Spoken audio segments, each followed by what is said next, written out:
Witnesses told police a man was playing with a gun in the garage of the house behind me shortly before he tried setting it down, but in the process, he shot and killed his friend on Friday.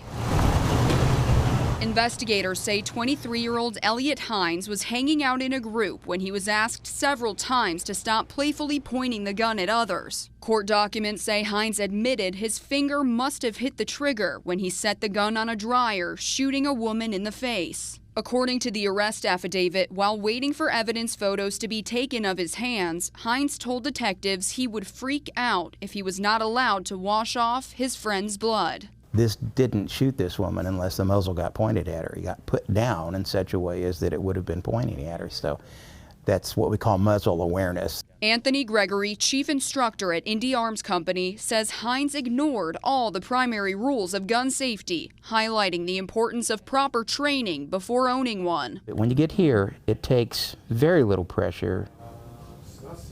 He showed us the same model handgun Hines is accused of using. If someone has slammed this thing down and their finger's on there, pretty easy to contort. I mean, it's horrific. I can't imagine that, and you can't take it back. I'm sure he was right there on the scene realizing, oh my God, and there's no way back. While detained on scene, court documents say Hines vomited several times and made statements like, "I think I just killed somebody by accident. I loved that girl. I would never want to hurt her."